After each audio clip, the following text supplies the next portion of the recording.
Alhamdulillah, вассалату вассаламу аля расулилlah.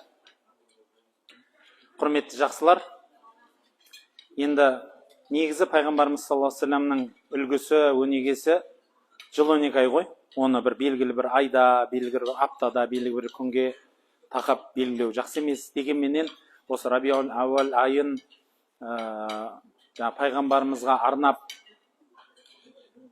өткізу, бұл біздің қазіргі халқымыздың дәстүріне айналып бара жатыр. Ол жердегі түрлі насихаттар, түрлі үлгілер бар. Жалпы енді пайғамбарымыз саллаллаху алейхи вассаламның ол кісінің өмір баянын барлық әрбір адам ойлаймын енді уақытымен оқып шығу керек. Қайта. Өйткені әр оқыған сайын жаңа нәрсе танысасыз. Енді сол бірнеше нүкте айтқым келеді. Адам баласы біріншіден осы енді мәуліттен немесе пайғамбарымыз саллаллаху алейхи вассаламның өмірінен біз не нәрсе аламыз? Бізге қазіргі кезде не нәрсе, қандай үлкен нүктелер маңызды екендігі. Біріншіден, осы өмірде әрбір адам енді бірнеше рет келіп кеткен жоқпыз ғой бұл өмірге, дұрыс па? Өз бір-ақ рет келеміз. Өмірі істеп көрмеген ісіңді істеген кезінде міндетті түрде бір үлгі керек қой. Біреу ары қарай сүйреу керек қой. Мысалы, бір адам келіп қолыңызға машинаның кілтін ұстатып, өмірі машина айдамаған болсаң, рөлге отырғызып жіберсе. Ал бұл газ, тормоз былай қарай жүре бересің десе да, бірінші столбы сіздікі болады ғой, дұрыс па жаңағыдегі? Сол сияқты бәрібір тайтайлап бастаймыз.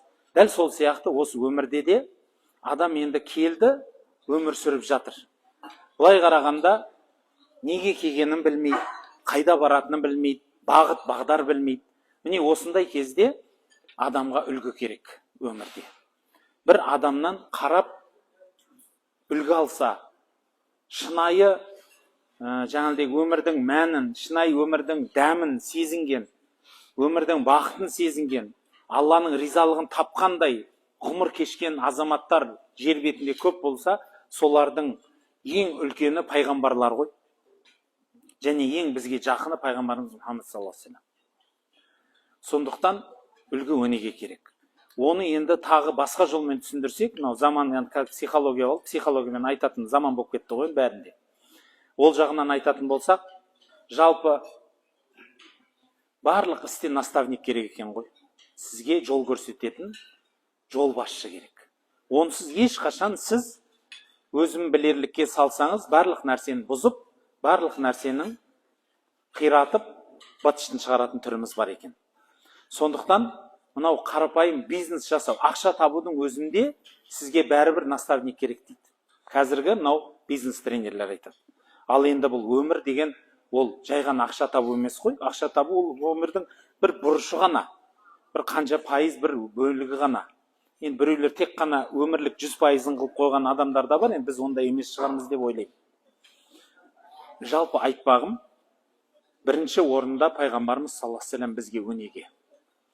Біздің әлі басып көрмеген жерлеріміз, біздің әлі бізге таңсық, бейтаныс болған жерлердің барлығын шырақ қылып, бізге нұр қылып көрсететін бұл ұлы пайғамбарымыз саллаллаху алейхи вассаламның өнегесі. Ендеше осы өнегенің ішінде бірнеше нүктені бөліп алсақ болады, тағы да. Соның біріншісі әлбетте рухани нүкте. Байқайсыздар ма? Бір адам, сондай адамдар бар, араларымызда болады. Намаз оқыған кезде намазы керемет. Құран оқығанда күніге пәлен пара Құран оқиды. Зікір айтқанда зікір айтады. Енді бір керемет, бірақ бетінде нұр жоқ. Көрсең амандасқың келмейді. Дік етіп дінін түсіндірген кезінде көзің шұқып алатын сияқты болады. Таласады. Осындай адамдар бар ғой араларымызда. Жаңағыдегі. Бір қызық жері, мен пайғамбарға махаббатым бар дейді да, бірақ пайғамбарымыз саллаллаху алейхи вассаламның бейнесін көре алмайсың ана кісіден ше. Пайғамбарымыз саллаллаху алейхи вассаламның үлгісін көре алмайсың ана кісіден. Кішкентай араласқаннан кейін қашқың келеді. Сондай адамдар да бар. Ал енді сол үшін рухани үлгі дейтініміз содан. Яғни бізге кітаптар бізге түрлі бағыт бағдар береді. Мысалы қазір интернет шықты, енді ше жасанды интеллект шығып кетті. Ана жазып жібересіз, бірақ өзі қатесі сұмдық көп та, енді қорқынышты нәрсе, бірақ біреулер соны пәтуа қылып алатын көрінеді. Өзіне пәтуа қылып алған кәдімгі. Муфти керегі жоқ, енді қалтасында тұр телефон, чат GPT деп бас жібереді да, мынаны үйтсем қалай болады десе, бүйт дейді, бол, істеп кете береді. Бір құдайындай сенеді ғой, құдайдың құдіреті, Ол жазып қойған қисық кодтан тұратын дүние, әлі қателігі сұмдық, қорқынышты, бірақ соған айына 10.000 теңге төлеп, соны пір қылып алған ғой, біздің тілде айтқанда, қарапайым тілде. Қол беріп алған, ол пірі, қандай зікір айт десе зікір айтады, қайсысы халал десе халал, қайсысы харам десе харамға шейін кіріп кетіп қалған ғой. Құдай сақтасын да. Ұстаздарымыз айтады, кімде кімнің ұстазы кітап болса, қатесі көп болады дейді.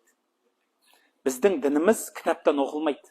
Сіз мүмкін кітапханадан шықпай оқуыңыз мүмкін да, күніге пәлен кітап оқысаңыз да, ұстазыңыз жоқ па, онда сіздің ұстанымыңыз болмайды. Ол өмірде дәлелденген сондай ұстаздар бар, аты шыққан керемет деген адамдар бар осы өмірде, кітапханадан шықпаған. Бірақ енді ойлайсыз, мысалы, хадис білімінде, фиқ білімінде бәрінде сайрай берген ғой. Ал ең қызық жері заиф хадисті сахих деген, сахих хадисті заиф деген, кейбір үлкен мұжтахид мұтлақ дәрежесіндегі ғалымдардың фатуасына шейін қарастырып, солардың өзіне қарсы шығып кетіп қалған ғой. Өзін оқыған әшейін ғана кітаптар. Бір ұстаздан түбіне шейін іліп алып, қолма-қол алынбаған дүние. Рухани үлгі дегеніміз, құрметті жақсылар, ұстаздан, тірі адамнан қолма-қол алынатын нәрсе. Сіз барып өлі дүниеден алсаңыз, одан, қарапайым тілде айтқанда, бахра болмайды деп айтады ғой, андай, одан нұр болмайды сізде. Сол үшін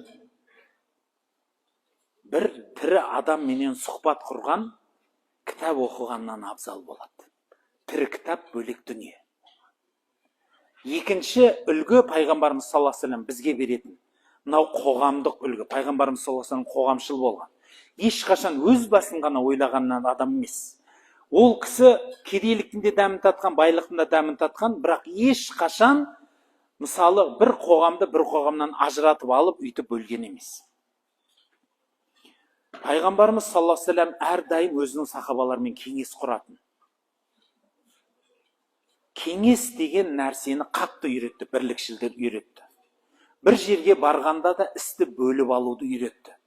Пайғамбарымыз саллаллаху алейхи ва саллям осы қоғамдық жағынан да бізге үлгі. Соның үлгілерінің біреуі тазалығы. О кісінің жанының тазалығы. Қараңыз, тазалық деген қанша түр болады? Бірінші орында ішіңнің тазалығы ғой. Ұйықтағанда біреуге кінә тақпай, біреуге ішіңде пышақ тығып алып, ішіңде оралмайтын пышақты ұстап жатпай, тыныш ұйықтағанға не жетсін?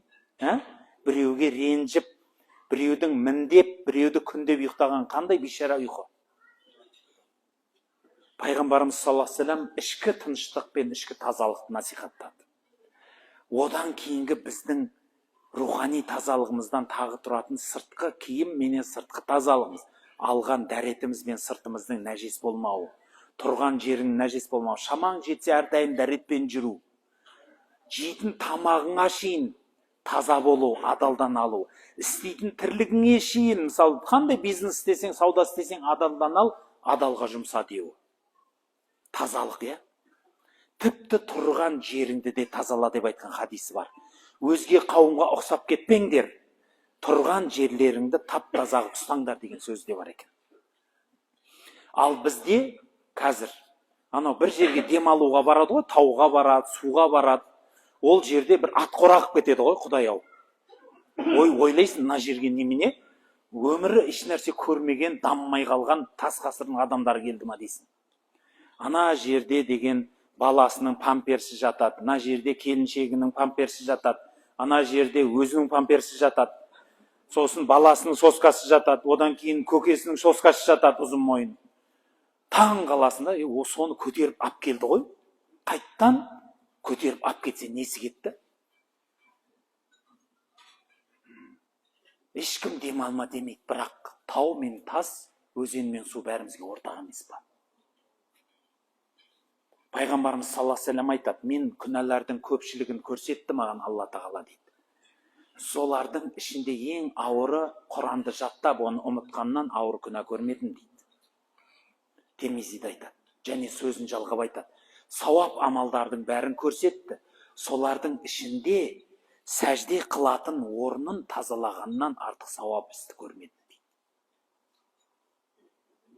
Яғни мешіттің тазалығы қандай тап-таза болғандығы ол ғалымдарымыздан өте көп үлгі. Мысалы, имам Бұхаридің түрлі жерге келеді, сонда Бағдатқа келіп уағызы бар. Бағдатқа келіп пәлен күн сабақ айтады, адамдар әр нәрсе қарайды ғой, байқайсыз ба? Келген адам бәрін сынайды ғой, тек қана сөзін емес. Сонда дейді, байқаса, бір адам имам Бұхаридің уағызын, сөзін естіп отқан кезінде, сақалында тұруы керек болмаған нәрсе тұрды дейді. Енді риуаятшылар күріш па, сондай тағам ба бір нәрсе да, сәбіз ба, алма ма, сол алып тастады дейді сақалынан. Жай намазға түсті. Мешітте отыр ғой енді. Сонда имам жанына келіп, сөйлеп отырып, білдірмей кісінің жанына отырып, сұхбат құрып отырып, жай түсіп қалған нәрсені алды дейді. Сөздің, арғарай сөзін жалғап білдірмей да, барып, мынау не, деп емес та, кәдімгі сөйлеп отырып, жаңағы қарапайым жерде білдірмегенде жай қолын үстіне қойып, сөйлеп отырып, қайттан алып, жеңіне салып қойды дейді. Жұрттың бәрі дейді, кісі айтады, аузындағы хадисті аңдыса, мен жеңіне салған күрішті аңдыдым дейді, не істейді екен деп. Әбден сұрақ жауап, сабақ біткесін мешіттің сыртына шығып барып, алып тастады дейді бір жерге. Сосын барып, бұны неге істедім деп айтқанда, пайғамбарымыз саллаллаху алейхи вассаламның осы тазалығын, осы сахабалардан келген біздің тәрбиеміз осылай деп маған өмірлік сабақ беріп кетті дейді. Жұрттар хадис жаттап жатса, ол кісіден мінез құлық алып жатты ғой, қарсаңызшы. Имам Ахмад айтады, сол кісі туралы риуаят қылады. Ол кісі сабақ бергенде дейді, 5000-ға жуық адам отыратынбыз дейді алдында. 5000-ға жуық адам отырады екен. Соның 500-400-і ғана қолында қағаз қалам алып келеді дейді. Қалған неге келеді? Инстаграм мен тикток жоқ о кезде. Қалтасында телефон жоқ, түсіріп алатын. Қалғаны хаттанып, бар жоғы білім алуға келіп жатса, сонда қалған 4,5 мың адам ол кісінің мінезін үйренуге келетін дейді. Қарасаңыз, үлгі. Қоғамдық үлгі. Рухани үлгі. Жүріс-тұрыс үлгісі. Бұның барлығы біз пайғамбарымыз саллаллаху алейхи вассаламнан, ол кісінің көзін көрген сахабалардан, ол кісіден табииндардан, ғалымдардан, шайху машайхтардан осылай қолма-қол алып келінеді. Білім. Екінші пайғамбарымыз саллаллаху алейхи вассаламның сізбенен бізге беретін үлгісінің бірі, ол мынау өмірлік бағыт-бағдар. Әрбір адамның ішінде компас болады. Естеріңізде ғой, мен көп айтамын осыны. Компас болады. Қалай ол компас деген? Мысалы айтайық, сіз қазір алдыңызда су тұр. Соны ішесің ба, ішпейсің ба, таңдау жасайсыз ба? Жасайсыз, дұрыс па? Дастарханға отырсыз, ақ су ішесің ба, көк су ішесің ба, қара су ішесің ба, шай ішесің ба? Таңдау жасадыңыз ба? Тура бір ішіңізде компас бар сияқты, дұрыс па? Иә, жоқ, айтып тұрады да, мынаны істеймін ба, істемеймін ба? Істеймін ба, істемеймін ба? Таңдайды. Әрдайым. Біз таңертеңнен кешке шейін таңдаймыз ғой, білесіз ба? Таңға тұрғаннан қай киім киеді, не істеймін, бірінші әжетке барамын, бетін жуам ба? Төсектен тұрғанда оң аяғыммен тұрамын ба, зікір айтамын ба, айтпаймын ба? Басым қасайын ба, қасым аяқ қояйын ба? Мысалда, содан басталады кешке жатарға шейін ғой. Әптен ұйықтап, өш қылғанға шейін, тіпті ойыңызбен күресіп жатасыз ғой соңында. Таңдаудан тұрады. Ал сол ішіңіздегі компас түрлі болады. Сіздің өмірлік алған нәрсеңізден болады. Дәстүр, тіл, мәдениет, сіздің оқыған біліміңіз, сіздің жанұяңыз, осының бәрі сізге компасқа әсер береді екен, таңдауға.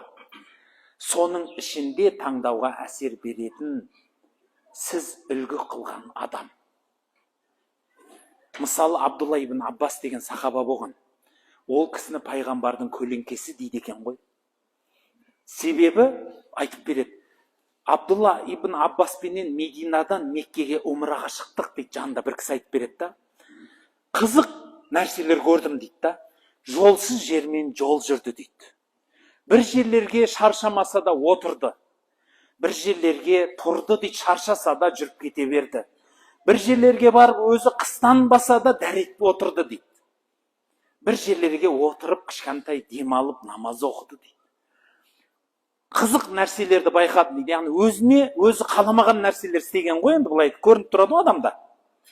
Сосын сұрадым дейді, мынау қимылдарыңыз не нәрсе дегенде, бұл пайғамбарымыз саллаллаху алейхи вассалам Меккеден Мединаға осы жолмен умра қылған, және умрасының жолында дәл осы істерді істеген деген екен. Мына жерге тоқтаған, мынау ағаштың түбіне, мына жерге дәрет алды, мына жерге 2 ракат нәпіл намаз оқыды, ана жерден су ішті, ана жерден құрма жеді, мына жерге ұйықтады. Сол жердің бәрін жанында жүр. Жұрттардың барлығына түйенің жолымен жүріп, әптен жолды басқа жол қылып тастаған ғой. Сүрлеу өзі өзгеріп отырады ғой уақыт сайын. Сөйтсе пайғамбарымыз саллаллаху алейхи вассаламның жүрген жолы сол жолдың жанындағы басқа жол дейді. Бірақ сол жол енді сәл өзгеше. Яғни сахабалар пайғамбарымыз саллаллаху алейхи вассаламның өзіндік өміріне соншалықты компас таңдау ретінде алғандығы қатты өзіне үлгі тұтқан. Ендеше біздің ішкі бағыт бағдарымыз да соған әсер беретініміз де біздің өмірлік көзқарасымыз, ұстанған дініміз. Сол үшін пайғамбарымыз саллаллаху алейхи вассалам айтады, кім жәннатты қаласа кіреді, жәннатты қаламаса кірмейді деп. Сонда сұрайды Расулалла, жәннатты қаламайтын адамда бар ма десе, иә дейді. Кім маған ерсе, жәннатты қалады, маған ермесе, жәннатты қаламады. Осылардың тұсында пайғамбарымыз саллаллаху алейхи вассалам бізге әлеуметтік байланыс береді ғой, үлгісінің бірі. Неге екенін айтайын ба? Мәуліт. Осы мәулітті айтып атқан кезінде, мынау өзбек халқында мынандай мақал бар. Өлімге келген кезінде әркім өзінікін айтып жылайды деген сөз бар. Халықта сондай сөз бар екен де, бір халық қой. Оның мағынасы сондай да, мысалы өзіңіз көз алдыңызға келтіріп көріңіз, сіздің бір жақыныңыз қайтыс болды. Жұрттың бәрі еңкілдеп жылап тұр. Біреу нағашысы, жиені, досы, кластасы, тамыры, түрлі-түрлі. Бірақ қызық жері, еш қайсысы ана кісінің халына жылап тұрған жоқ. Досым-ай, нағашым-ай, жиенім-ай, сенің халің не болды? Кәлима айтасың ба, жоқ па? Сенің сұрақ жауабың өйтіп жыламайды ғой. Әркім өзінің проблемасын айтып жылайды, білесіз ба? Екеуміз бірге жүріп едік, екеуміз бірге тұрып, өзінің қатысы бар жағынан жылайды әркім. Түсінесіз ба? Анау кісінің өзіне жыламайды. Дәл сол сияқты пайғамбарымыз саллаллаху алейхи вассаламның да өмірі біздің әрқайсымызға қатысы бар. Сол үшін мәулітке келіңіздер дегенде сіздер келіп отырсыздар. Әркім бірақ өзінше бір қатысы бар да ол жерге. Біреудің біреуге ұқсамайды. Осы жерде қанша адам отырмыз? Сіз пайғамбарымыз саллаллаху алейхи вассаламды жақсы көресіз. Өзіндік бір жақсы көруде. Өзіндік бір жүрегіңіз сол кісіге тартады. Сол нәрсе сізді алып келіп отыр. Сол туралы мен пайғамбарымыз саллаллаху алейхи вассалам деп отқаннан сіз елжіреп отқаныңыз содан. Естігіңіз келіп. Қызық жері, ешқайсымыз көрмедік. Тек естіп қалдық. Әркімізге әрқалай ақпарат жетті. Әркімнің жүрегінде өзіндік орны барлығы. Бұл рухани байланыс. Бізге пайғамбарымыз саллаллаху алейхи вассалам өзі жоқ болса да сыйлаған байланыс. Өзі жоқ. Бірақ қандай сый бізге бергені, бізді біріктіріп отыр. Сол байланыстардың бірі, құрметті жақсылар, адам бір нәрсені көрсе, бір уақиғаны, мен қазір сіздерге бір уақиға айтсам, дәл сол сияқты әркім өзімен салыстырып түсінеді. Дәл сол сияқты пайғамбарымыз саллаллаху алейхи вассаламға деген о кісінің өмірін оқыған сайын сіз өзіңізді онымен салыстырасыз. Халықта сөз бар, қауын қауынға қарап рең алады деп айтады. Білесіздер, диқан егін еккендеріңіз бар шығар. Мысал айтайық, егер анау болгарский перец деп айтамыз ғой, жаңағы соны қызыл дәрінің жанына егіп қойсаңыз ше, анау ащы болып кетеді. Жұғады да, ащы болып кетеді. Қатты анау сияқты ащы болмаса да ащылығы жұғады. Өйткені досы ғой, жанында тұр ғой, әсер береді. Өмірде де сондай да. Сенің досың кім екенін айтсаң, мен сенің кім екенін айтамын дейді. Дәл сол сияқты пайғамбарымыз саллаллаху алейхи вассалам, ол кісінің мәуліті, ол кісінің өмірін, тарихын оқу бізге өзімізді салыстыруды, өзімізбен пайғамбарымыз саллаллаху алейхи вассалам салыстыруды үйретеді. Сол кісімен салыстыра отыра, біз жаманымызды тастап, жақсымызды ала бастаймыз. Осы ең салыстырулардың жақсысы. Ана тиктоктағы блогермен салыстырмай-ақ қойыңыз. Оның тапқан ақшасын жартысы өтірік. Көрсеткен өмірінің жартысы өтірік. Мен үйтіп күліп жүрмін дейді, ана жаққа барып еңіреп жылап атқанын білмейді. Көрсетпейді саған. Жан ұясының былығы шығып атқанын саған көрсетпейді. Анау телефонда ғой, ол сіздің алдыңызда, о, келіншегіміз екеуміз бақыттымыз. Бала шағаммен шаттық күлкідеміз. Телефонды өшіріп қойғасын, басталады бергелді. Сондықтан ол бір нәрсені сатқысы келген саудагер ғой, ол саудагерде не шаруаң бар? Тауарын алғың келсе ал. Бірақ оның өмірлік үлгісін алмай-ақ қой. Ол сізге стресстен басқа еш нәрсе келмейді. Ал пайғамбарымыз саллаллаху алейхи вассалам бізге неге стресс сыйламайтынын айтайын ба? Өйткені пайғамбарымыз саллаллаху алейхи вассаламның бүкіл амалы Құран еді. Және де ол Құранға амал қылу арқылы бізге сол өзінің өмірін насихат қылды. Осылай жүрсең, өміріңнің дәмін сезесің. Жәннаттың төріне барасың деді. Сол үшін құрметті жақсылар, жинап айтпағым. Пайғамбарымыз саллаллаху алейхи вассалам бізге біріншіден ол адам баласына үлгі керек. Екіншіден адам баласына салыстыратын бір уақиғалар керек. Үшіншіден әрбір адам бұл өмірде өзінің қоршаған ортасы керек. Өйтпесеңіз болмайды екен. Сол үшін Құран-ы Кәрімде Кахф сүресінде біз әдейі жұма сайын оқы дейді, қарсаңыз. Сол жұма сайын егер Кахфты аяғына шейін оқысаң, сол аятты бәрі өтіп кетесіз. Өзіңді Аллаға иман келтірген адамдардың жанында отырғызып сабыр қылдыр дейді. Ана иманды сондай адамдардың жанында отырғызған сайын, былай қарапайым тілде айтайыншы, сен студентсің, университетке түстің. Егер соны жақсы оқығың келсе, ең жақсы оқитын студенттің жанына еру керексің ғой. Ол саған ұнай ма, ұнамай ма бәрібір. Неге? Ол жанында, соны адамның жанына отырсаң, ол кітап оқи береді, бір нәрсе жаза береді, бір нәрсе оқи береді. Ана жерде әңгіме айтсаң, әңгімеңе қарамайды. Бір уақытта сен де кітап оқи бастайсың ғой. Не істейсің? Ана жанында отырсың. Анау кітап оқып отыр. Сөйлейсің, тоқтайды. Сосын бір уақытта кітап іздей бастайсың. Яғни жақсы әдет. Пайғамбарымыз саллаллаху алейхи вассалам сол үшін айтады, жақсы дос пен жаман досты салыстырғанда, жақсы дос әтіршіге ұқсайды дейді. Барып қалсаң, үстіңе жағып береді, еш нәрсе жағып бермесе де жанында тұрған рахат дейді, иісін иіскеп тұрасың. Жаман дос теміршіге ұқсайды дейді. Жаңағыдай, соның шоғы ұшады, болмағанда сасық түтінін үстіңе жұғады дейді. Енді темірші деген мен кәсіпті жамандап атқан жоқпын, жалпы айтып отырмын. Сондықтан пайғамбарымыз саллаллаху алейхи вассаламның үлгісінен үлкен үлгі жоқ. Ол қоғамдық жағынан да, әлеуметтік жағынан да, мына өмірдің балансы жағынан да. Диета ұстайын десең де пайғамбарымыз сияқты диета ұста. Салмағың артық болып бара жатыр ма? Асқазанды 3-ке бөле сал. Болды. Одан артық диета жоқ. Жер бетінде жоқ. 15 ғасыр бұрын дәлелденген. Ақша тапқың келе ме? Пайғамбарымыз саллаллаху алейхи вассаламның ережесі бар. 5 ережесі бар ақша табу туралы. Оны да бір айтып беремін бір күн. Жақсы палау оқысаңыздар айтып беремін ғой деп. Жалпы пайғамбарымыз саллаллаху алейхи вассалам өмірдегі жанұя туралы да, Алламен байланыс туралы да, ақыретің туралы да, осы дүниең туралы да бізге сүрлеу қалдырып кеткен ғой. Жол. Етегінен ұстасаң, жүре бересің.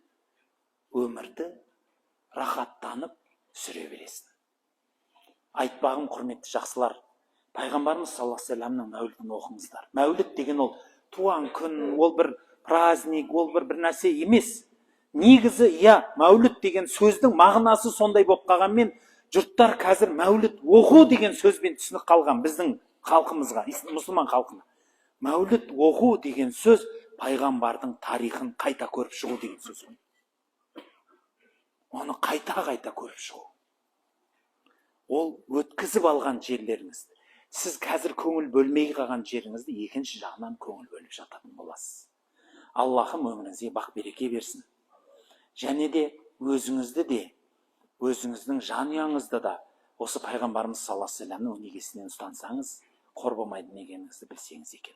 Алла разы болсын.